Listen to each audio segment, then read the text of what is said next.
There are some questions that I seem to get asked all the time when it comes to kitchen design, so I've pulled them together, and today we're going to talk about them.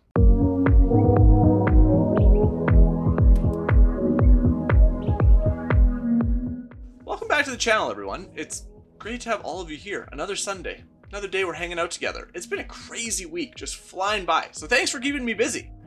If you're new to the channel or just stumbling upon us, consider subscribing. Lots of you guys watch these videos that are not already part of our community. We'd love to have you join us, and there's some really cool stuff coming down the pipeline, and you're not going to want to miss it. This video today, I want to talk about some of the most common questions that I get asked when it comes to kitchen design. So without further ado, let's get into it. I get a lot of questions about hardware, but the most common one seems to be, how do you go about breaking up the style of cabinet hardware? Now, last week I touched on cabinetry hardware as one of the most common missteps I see in kitchen design, or that I see people make in kitchen design. This typically revolves around the idea of choosing something that's more stylish than functional. Most common example here is the super sleek, semi-hidden pulls that are mounted at the edge of doors or drawers. While I do love the look of these when it comes to creating that minimalistic, uncluttered look, they aren't always the most practical. All you need to do is try and grab those skinny handles with wet fingers to realize why they're not exactly the most functional. However, this question typically revolves more around how do we break up the style of cabinet hardware or use different types of cabinet hardware in the same kitchen. So if I'm going to go about using different cabinet pulls in my kitchen, I do it a lot in design. I have it in my own kitchen. I typically break it up by the style of cabinet. So the style of front on that cabinet, whether it's a cabinet door or a cabinet drawer. For example, this could be a more standard cabinet pull or even a knob on the door fronts, while cup style pulls are used on the drawer fronts. I like to think about how difficult that particular cabinet front might be to open. If it's easy, more stylish, even simpler pulls or knobs will likely be fine. But if you need a little strength, say a drawer filled with pots, you want a handle you can really grab and pull open.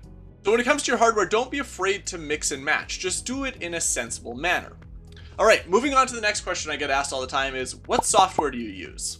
So right now I work in a software called Pro Kitchen. It's not exactly meant for your typical homeowner because it is a rather expensive investment. It's something you want to be doing quite a few spaces if you're going to consider dropping that kind of cash on it. I find the software really intuitive to use. It provides really accurate 2D elevations, so it's nice for installers to just kind of look at the profile and know what they're installing.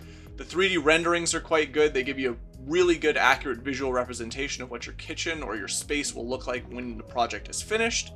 I do wish there was a little bit more choice when it comes to some of the finishes, specifically faucets. You hear me, Pro Kitchen? Things like black or brass finishes would be nice to have in there as well. However, overall, I'm quite happy.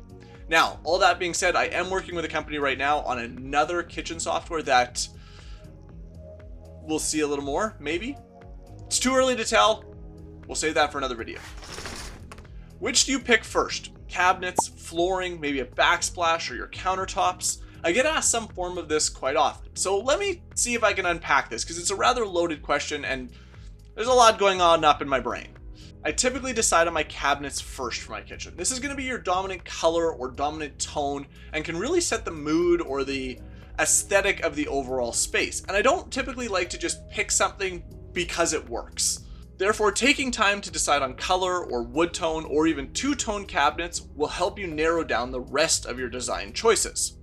However, there are some caveats to this. Say you're working in a space and you're renovating your own home and it's got continuous flooring throughout. Let's say it's hardwood and you really want to keep that hardwood running into the kitchen. You might have to do a little bit of repair, but that is going to become the foundation of your design.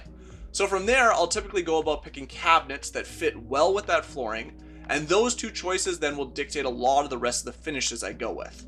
Another great example that I come across quite a bit with clients is they want their countertops to become the focal point of their space. Now, I've talked about it before. It's great to have a focal point somewhere in your room, be it a countertops or a backsplash, maybe the cabinets, or even your appliances, somewhere that really draws in your attention. In this case, we may have a very specific stone slab that is going to form the foundation or the basis from which we build the rest of the design.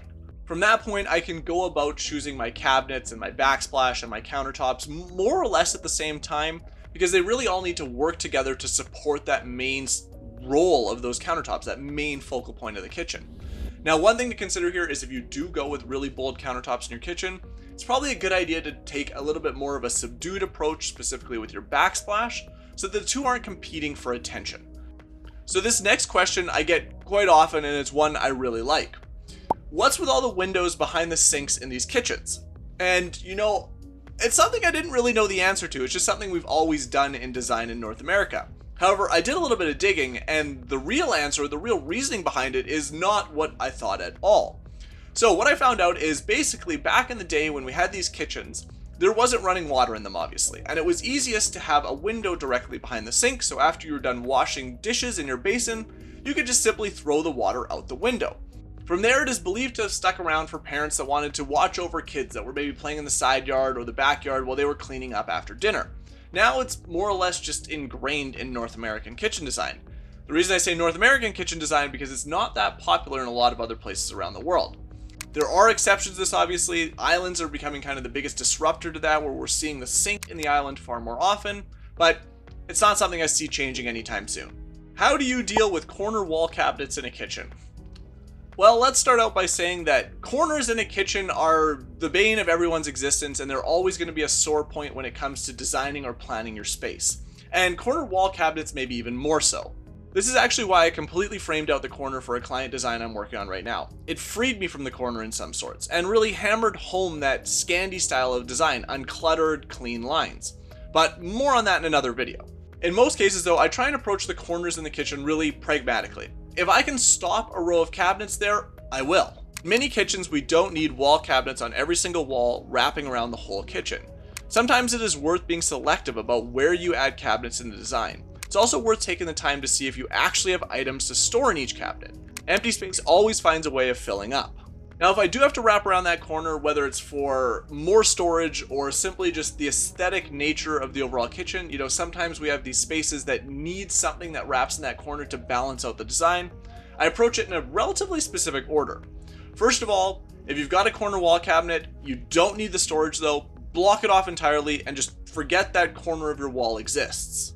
Place standard cabinets on the two walls with spacing to give clearance for the doors and ignore the corner. This is the most functional in terms of easy access. However, if you need the storage, use a blind corner cabinet there. Use that back area that's difficult to access for some of those items that are more seasonal in nature. Serving dishes that only come out at big family dinners, or maybe you've got holiday themed glasses of sorts. Tuck them in the back, something you don't need to access every day.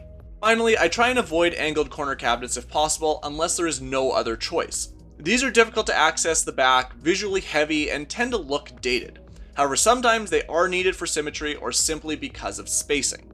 And finally, the last group of questions that seems to come up all the time is, what do you think about X countertop? So X being whatever material type of countertop.